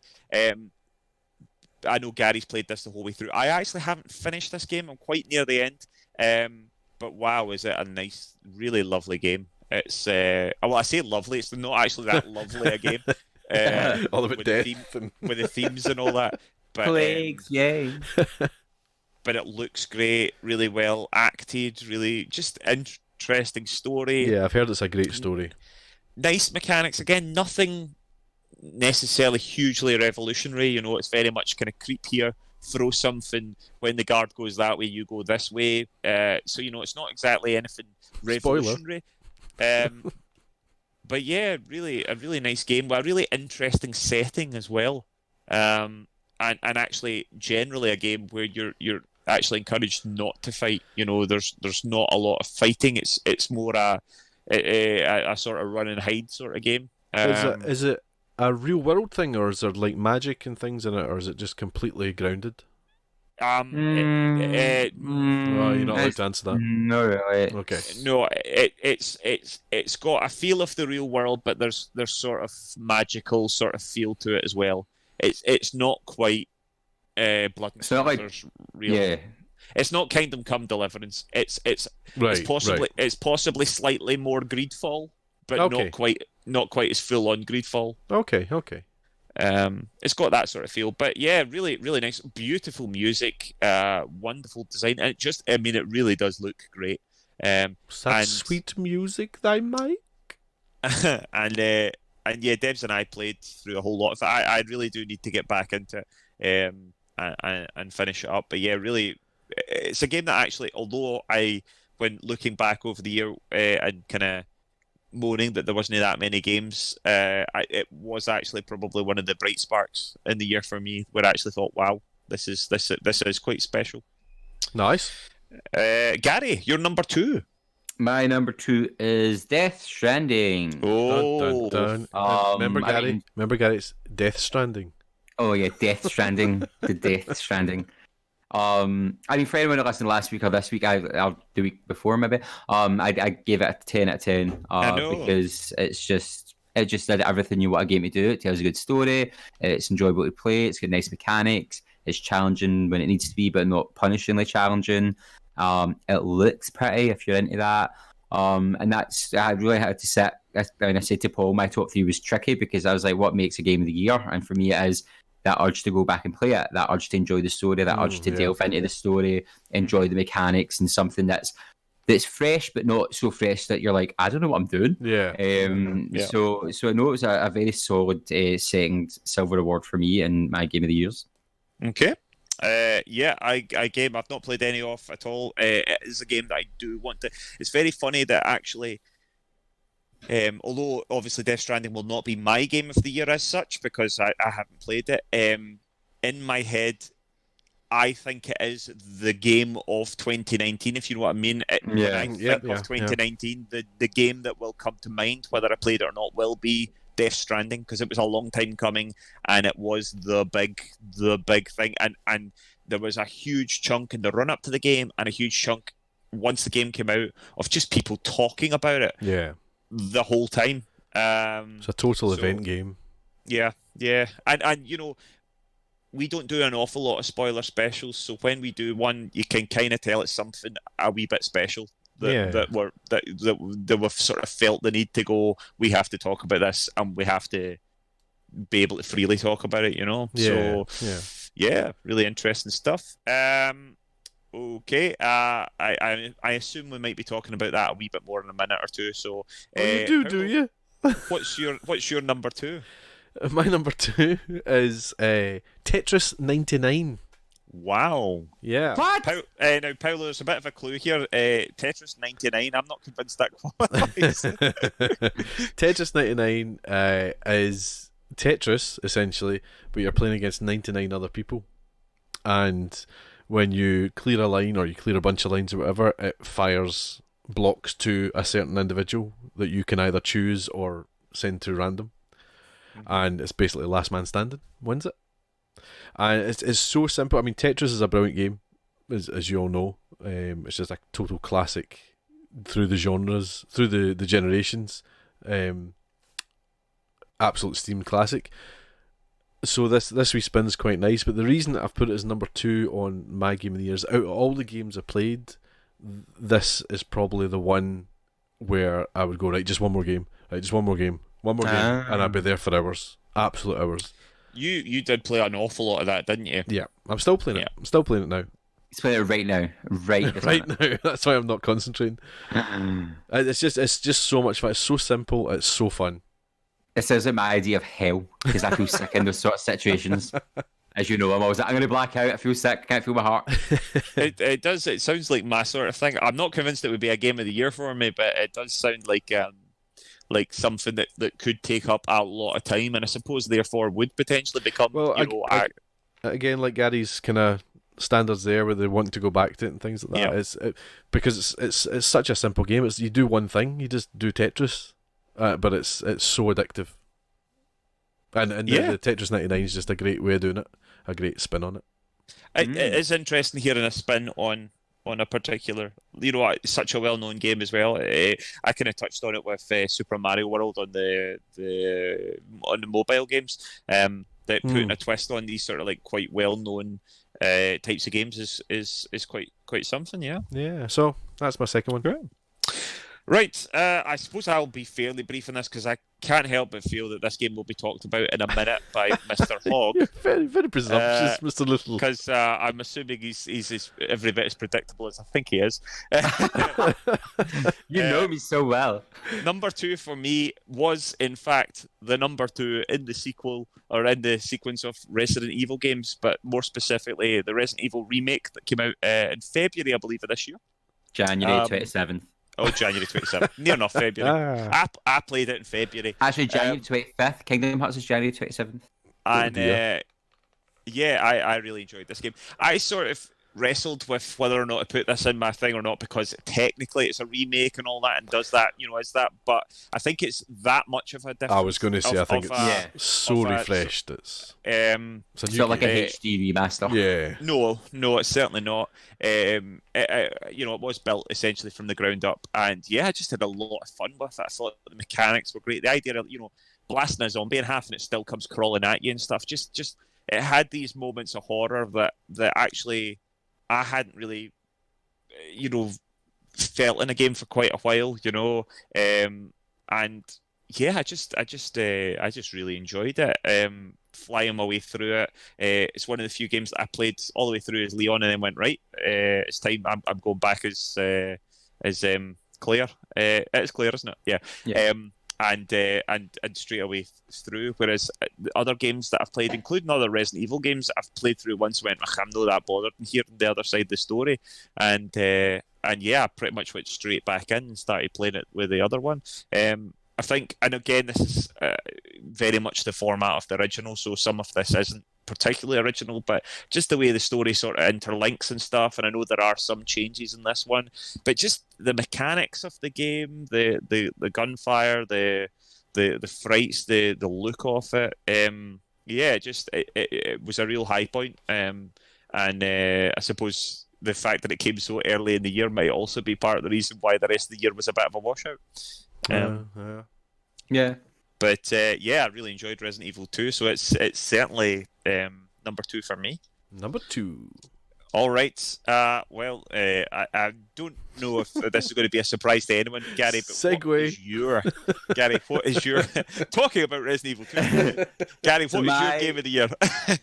My game of the year is Star Wars Jedi Fallen Order. I literally nearly threw my iPad out the window in disgust. No, it's Resident Evil 2 remake for current consoles.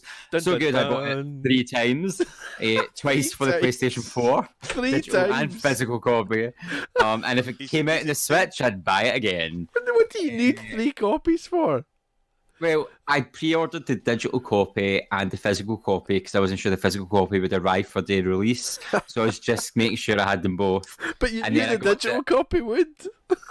Well, yeah, but that was like a last-minute midnight impulse buy, so I could preload it. It all worked out fine because he then got to give me his disc, so I got to play it as well. So. And then I got it in the PC to play with mods because mods make the world go round. So,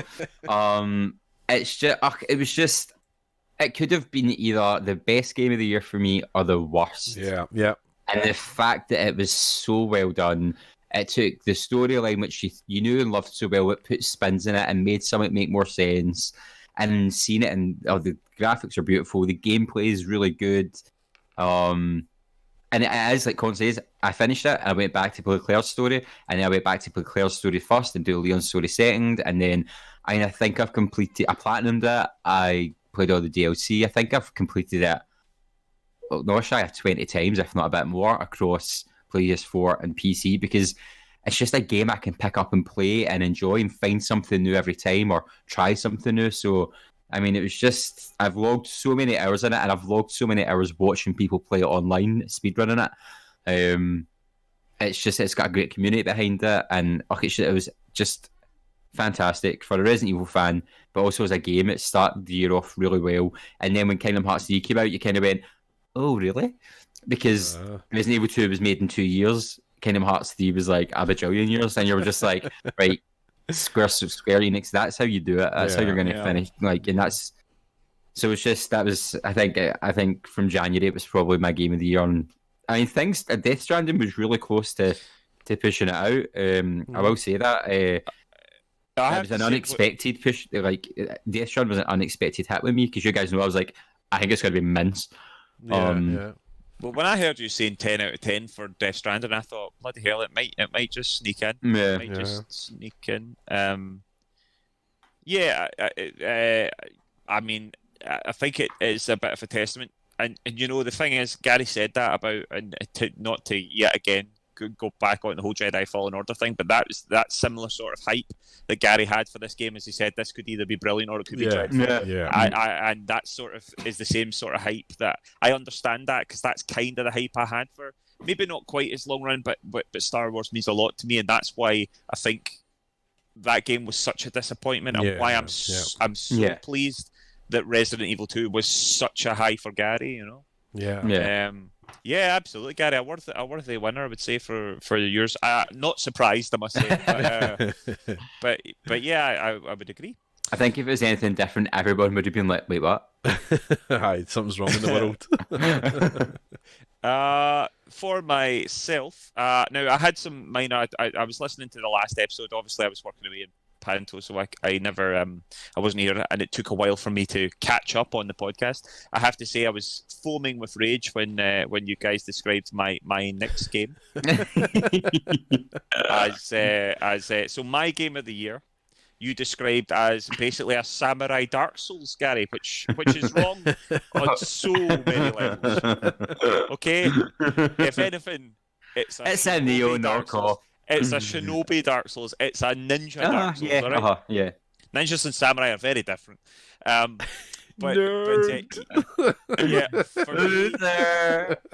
For me, my game of the year is Sekiro: Shadows Die Twice. Nice. Can you say that more dramatically, please?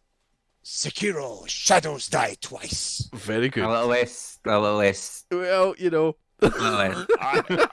I don't. I kept it quite. I was okay. I didn't do Paul's accent. No, it wasn't. It wasn't an accent. It was safe. It was good. A gravelly voice. Good. It was good. Yeah, for me, I played a fair chunk of this. I was thinking back on what I did this year games wise, and I did a fair bit of streaming, particularly kind of later in the year. And the game I streamed a lot of, I was either streaming Doom or I was streaming Sekiro. And Sekiro was getting quite a lot of views, and a lot of people coming in saying, "Oh, this looks so much better than I thought it was going to look." Ah. A lot of people going, "Oh, I actually quite fancy this game. This looks cool." The game is definitely, I would say, the best looking of all FromSoft's games. It's got a really gorgeous art style. The combat system is very much a refined version of the Souls combat system, but it is different. It's using the parry system, which of course is also used in Fallen Order. It's got that same sort of thing about timing your parries. Parries isn't necessarily anything new in FromSoft games. Certainly, I remember in Dark Souls 2, parrying being quite a big thing, although I never used it. I always found dodging a lot easier. It's far more important with poise and all that sort of stuff. The combat system works really well. It is hard as nails. It really is. And it's got that very sort of confusing and otherworldly story. But it just keeps giving. I managed to beat a couple of bosses today who had been driving me up the wall for quite a while, beat them both, and there is very few games that give you that feeling of dread and excitement when you kill a boss and you see a new section open up and you're like, oh, what untold horrors and joys and delights are going to be in this next land? What is going to be here? And then you get there and you're like, who even dreams this stuff up? How do they come up with these ideas? It's just such a bold art design, and I know that probably off FromSoft's sort of like back catalogue, probably this is the easiest one of the lot to design because they're a Japanese company and it is very much based in Japanese history, although it is magical and it is different like that. A lot of the art styles and architecture are traditional feudal Japan and that sort of thing. So in a lot of ways it was probably one of the easier ones to design, but at the same time it's just like an absolute sort of like vision into madness. And yeah, I mean, it's just really good. The prosthetic thing's a really nice thing, and the thing that really sets it aside from the other Souls games is this the first one where stealth's actually you. It's not as though you wander from one place to another and fight another boss and fight another guy and have to kill him and move on. This is stealth. Your chances in an open fight are much more reduced than usual. You are trying to sneak up on people. You're wanting to try and deliver death blows to them before they come. Even the mini bosses, you can actually stealth attack mini bosses, and it's going to make the actual fight an awful lot easier. Yeah. And of course, the grappling hook and the sort of parkour sort of feel to it as well. It's just going from Souls games where you can't even jump, basically. You can't jump or you can't climb on top of things to now flying on top of rooftops and throwing shurikens and diving down on top of people and escaping into the long grass and having to hide from people that are looking for you and stuff. It just feels a very evolved and very interesting take on what I think would assume is quite a thing. And certainly Gary mentioned Neo, which is a game I'm really interested in, but Neo looks much more like it looks much more like a reskinned sort of Dark Souls in a samurai world, which also looks amazing, whereas this is a sort of stealth game. This feels more like Tenchu Stealth Assassins, which is one of my favourite games of the PlayStation era. That's what this game feels like, but in a Souls world. So it's got a nice element of both. And I just coming back to it, I'm like, why did I stop playing this? And I think I just sort of I can't remember. I think something else. I can't remember if it was Greedfall or something. There was another game that came along that I had to play for a bit, and by the time it did, sort of everything had moved on and I hadn't gone back. But I'm actually quite glad, because I'm having so much fun playing it now. I'm quite glad that I had that little break. Go back and play it for playing sake. Yeah, so for me, I think although it wasn't a great, for me personally, I don't think it was a great gaming year. I do think Sekiro Shadows Dies Twice is a great game, and for me, it's my game of the year. Brilliant. Well, you talked about it so well. I tried to get a copy to play before today, but I couldn't because they're all like 65 quid. I was like, don't like you that much yet. So we'll wait for a sale. Yeah, I mean, it's definitely worth playing. I think you would enjoy it, Gary. I think there would be something to like for all of you guys. I think you would enjoy it. Paolo, I think you would probably find it a bit of a slog. It is difficult. Yeah, that's fine. I don't mind it being difficult. but I think it's quite rewarding, and it's very much like the sort of game. And again, I feel I'm harking back. I feel that get good, that sort of get good thing that Gary that jokingly says, get good noob. The FromSoft games are very good at making games that you do get good at. You learn by sort of your sort of your triumph is forged in the fires of failure almost. You get better. I don't feel that Fallen Order quite achieved that. And yeah, it was Respawn's first attempt at a game like this. This is From Software's sort of like almost their masterpiece because they've been doing these sort of games for a while. So yeah, the fifth. You can't really compare them quite. It's not fair to compare necessarily, but however, you know, at the same time as Omar said in The Wire, if you swing at the king, you better not miss. You know, so I just really enjoyed it, and I actually already sitting here talking about it. I'm like, maybe I could just wrap this up and go and play Sekiro right now. And look, let's not forget, by the way, have some of that. Yes, it spawned the best catchphrase in the world. Well, today I did actually. I was battling. There's a character called Lady Butterfly who's one of the baddies, one of the bosses in the game, and she was a nightmare today. And I finally killed her, and I actually shrieked my catchphrase for the first time in ages. With I'm ashamed to say, with an expletive in it as well. Oh but and you know it's a game that is really saying something to you when you inadvertently just come up with a catchphrase. And yeah, so there we go. Sekiro: Shadows Die Twice is Colin's Game of the Year. Have some of that. Woo! Paolo, you missed me out. Let's have some of yours. Let's have some of yours Game of the Year. Well, there's no really any surprise. My Game of the Year is, of course, Death Stranding. See, I'm quite excited about this. I'm quite pleased because I think this game could have gone either way for you. Yep, totally, 100%. I'm just so delighted that you enjoyed it so much. I didn't see it coming, to be fair. Yeah. I wanted to play it because, as you were saying, it was an event game. It was a big game, like Star Wars. It was a huge game. And when the first kind of reports started coming in about it being a walking simulator and a balance simulator and things like that, I was a bit like, it's maybe not for me. But as me and Gary were talking about, I'm not going to go into it in great detail because we've done this, and if you've played it, go and listen to the spoiler cast, and we talk about it loads. Mm-hmm. But it's not about a balance. Gary and I were saying, we maybe consciously thought of that a handful of times in the game. Yeah. It was such a liberating game, and it's funny because when I talk about it, I feel as if it's like a brand new game. It's like doing something, exactly opposite of Star Wars. It's doing something so original. But again, as me and Gary were talking about, it's not genre defining. It's not new. It is, it essentially is an adventure game, and it was just, who would have thought that delivering parcels could be so much fun?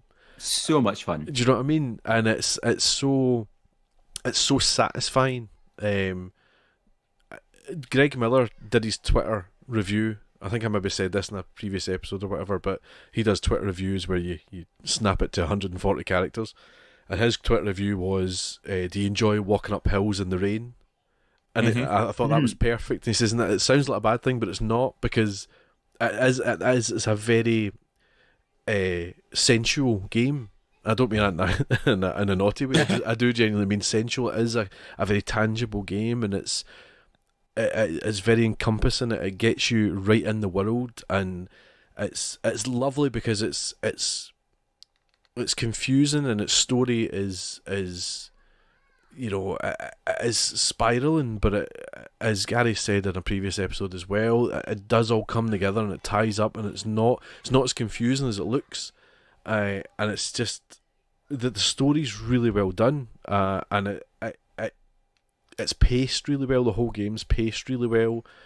It was a refreshing game because it's nothing I've ever played before. That's what I mean. It's like it feels new, but it's not. But it feels like something I've not played before. And any game that makes me want to build roads, and that's a distraction that you want to do, is just so clever. So clever. Oh, my roads! I miss my roads. I have to say, the way you guys both talk about the game, it is something that I'm intrigued by. I do quite fancy you've trying. got to play it. I think you've got Yeah. to, and it's likewise. I think this goes for anybody. It's going to either hit or miss. I don't think anybody will play this game and go, it's all right. I think they'll either not like it or they'll love it. And it could go either way for yourself as well. And I think that's one of its main problems that we said before again, is that it does take a while to get going. Mm-hmm. So if you're not enjoying the basic mechanics of it and the basic kind of delivering packages and things like that, then it's going to be a tough slog for 10, 12 hours, which is a long time. Because that's really when the story starts kicking in and things start to really move. But up until that point, it is just it is walking up hills in the rain, but it's what a hill it is. Well, I mean, I certainly think that there is the possibility that it might divide. Well, there's no denying it does divide opinion.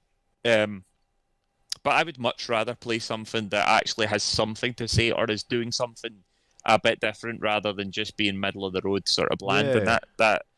And that's the thing, in a particular year where I kind of feel like there wasn't an awful lot of games that were really saying something.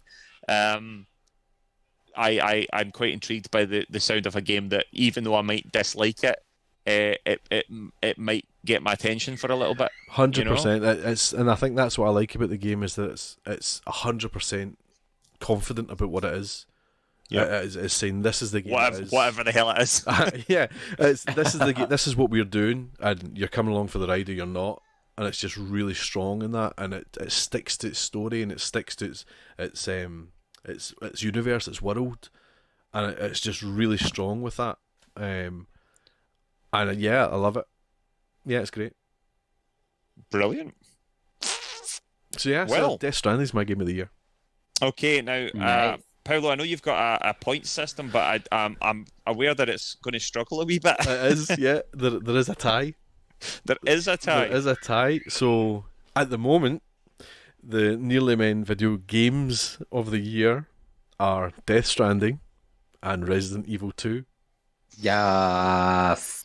Now the question is, do we leave it as a tie or do we decide on one? I'm going to put my hand up. You know I'm a big scaredy cat, and I'm not good with horror games. Yep. But I think, and I'm kind of just looking at the sky here, just making sure. If I had played Resident Evil 2, I think it might have been on my list.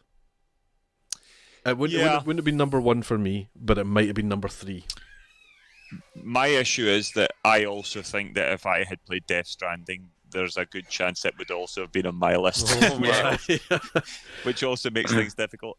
I'm going to interject here just before anybody arrests us. The screaming in the background is my children having their bath. just so that everybody knows what that is. I can't help but feel maybe the water's And a bit acid. hot. I have a very loud daughter. She's very, very loud.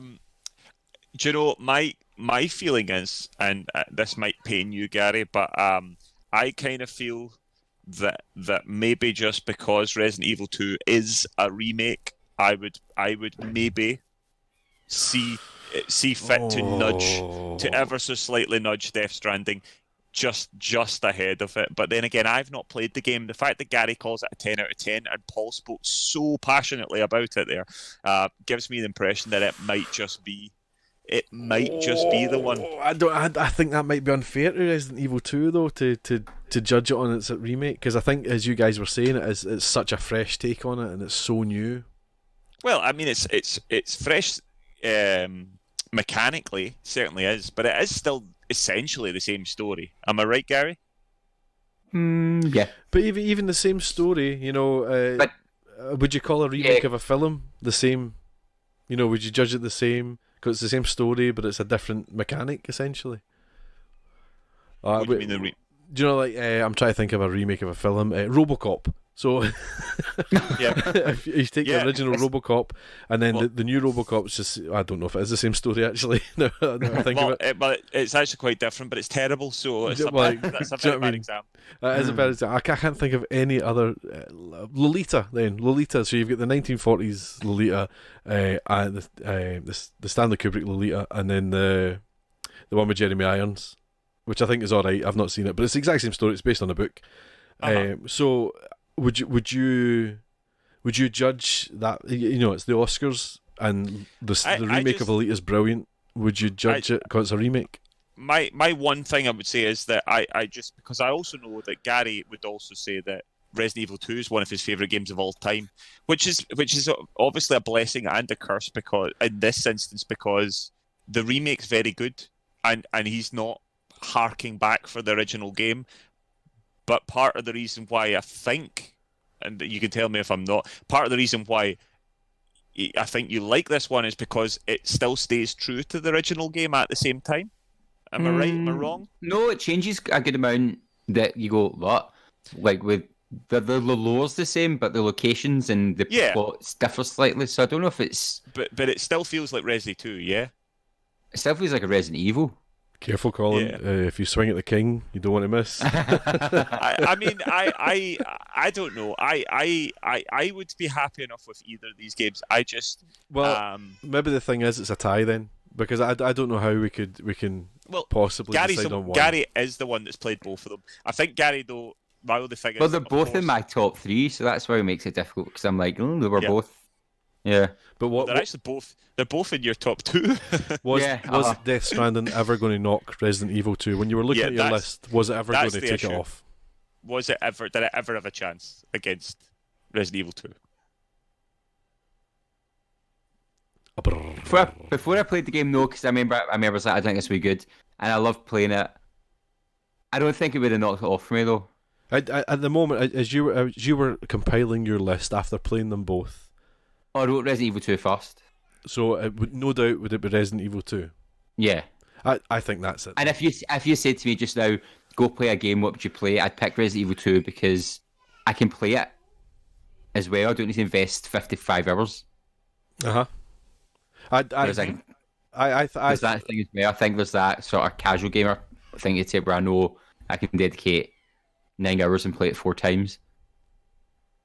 See, the one thing that bothers me about the way we're talking about this is I wonder if Death Stranding would be Colin's number 2. Yeah, that is. Then it would. Yeah, that would change it. If it was your number 3, it would just be in the same position. But if it was your number 2, I don't think. Well, no, it wouldn't. It'd still be points. No, I'm saying I don't. Would it be his number 1? Do you think? I don't know. No, that's a big jump. It wouldn't have been Sekiro. Yeah, I'm not sure it would have beat Sekiro, but you never know. I mean, the thing is, I suppose it's that sort of game where it would either have blown me away or I might have detested it. But I just wonder if we have to stick to the points and call it a draw. I think we might have to call it a draw.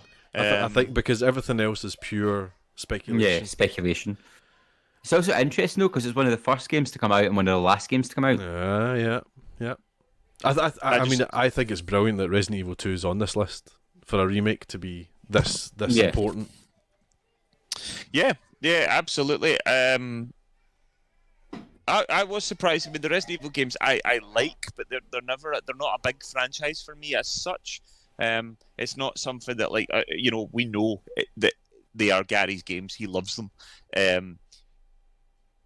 But yeah, I mean, it was very good. Off the back, Capcom are now redoing 3, and they've refreshed older IPs, so it's been a big gateway for a company to now look at their business model. It's quite different in that sense. Rarely has a remake made people go, "Oh, we better listen to what people want," and they've done that. So it's kind of like, "Oh, that's a cultural shift." And of course, we've got 3 coming as well. So I think that's what we'll have to do then. Right, we will hereby declare that it's a split decision this year, and the Nearly Men games of the year for 2019 are Resident Evil 2 Remake and Death Stranding. Woo! They can pick the medals up in the mail. Paolo, how did making the episode nice and sharp How did that go? Alright, well, it was fine till you started talking. I know what I mean. Yeah, got columnist back. Right, let's rattle through this. Here, listen, I listened to that whole hour and a half of just you two talking, right? So I'm we not taking were just grateful to get a word in. Well, actually, having listened, I mean, honestly, if people like yourself, Paul, are going to put Fallen Order in your top 3 games of the year, maybe you don't deserve to get a word in. Touche. It's not about the quantity, mate. It's about the quality of what you say, and you've blown it. You've blown it. Man. I'm not going to be alone in that, by the way. I think you'll be surprised how many Game of the Year lists have got that on it. And it's well, guys, purely guys, because of Star Wars skin. Let us know just so as I can block you all.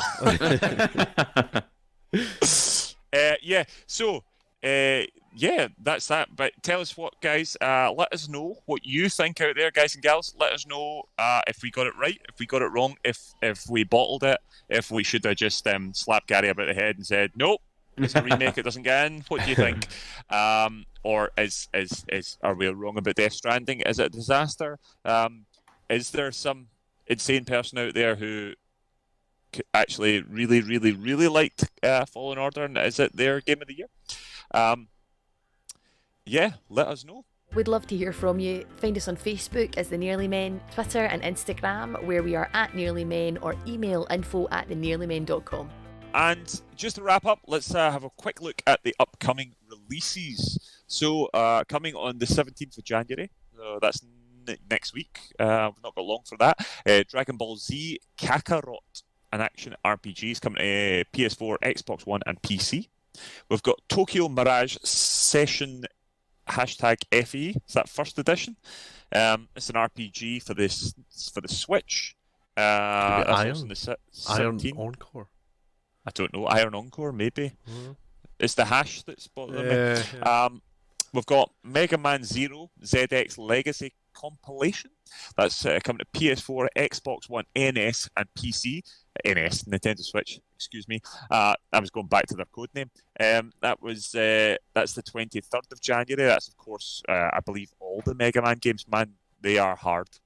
Yeah, they're mega. We have Oddworld Stranger's Wrath HD. It's a remaster. It's coming to the Switch on the 23rd. Also on the 23rd, we have The Walking Dead Saints and Sinners. It's a VR action adventure thing. Action adventure, whatever, for the VR. It's for the PC. Also on the 24th of January, we have Kingdom Hearts 3 DLC. It's coming to the PS4, and it's coming to the Xbox One sometime in February, I believe. So it's got a bit of an early access on PS4. Yep. And that's all we've got at the moment. So let us know if there's anything there that's jumping out at you. We of course have a few games coming in the not too distant future. We have in March we have Final Fantasy VII, the remake. It's coming out. March and April, everything's coming out, man. April's got Resident Evil 3 coming out. Yes. Is that when Cyberpunk's coming out as well? Is that April or is it March? April, I think. March is Last of Us, isn't it? No, Oh my gosh. Last of Us is coming out in May. Is it May? It's going to be so poor. The very end of May, so basically June. 20, I think it's been moved back to either 27th or the 29th of May. But yeah, quite a few games in the early part of the year. Still don't have a definite date for Ghost of Tsushima, but it's coming at the end of the year, we believe. And of course, an interesting thing as well, guys, the PlayStation 4 was properly revealed in the February of 2013. Mm-hmm. So we could well be seeing some information about PS5 in the not too distant future as well. Well, we got the logo. The toilet seat logo. The logo, which was fairly underwhelming. Which it's standard. It's like, yeah. I mean, if it's not broke, don't fix it, basically. Yeah. I love all the memes that are kicking about it though. And there's like people just deleting the 4 and typing a 5. Job done. That's kind of what they did. It's certainly a lot more easier to follow than the Xbox's various different. Oh, yeah. They seem insistent on confusing us.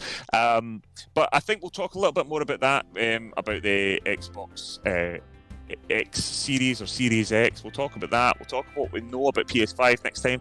And next time, we're also going to have a bit of a discussion about our game of the decade. Dun dun dun. So that'll be an interesting one. Star 4 Wars hours long. Jedi Fallen Order. Don't even joke. Don't you even joke. Tetris 99? Well, maybe. I'd certainly allow that and more. Yeah, so, dear listeners, let us know what you thought, if we got it right or if we got it wrong. And get in nice and sharp and let us know what your game of the decade was. We'll be back soon. Gary, say goodbye. Bye. Paolo, say goodbye. Goodbye. And it's a goodbye for me. We'll see you next time. Bye-bye.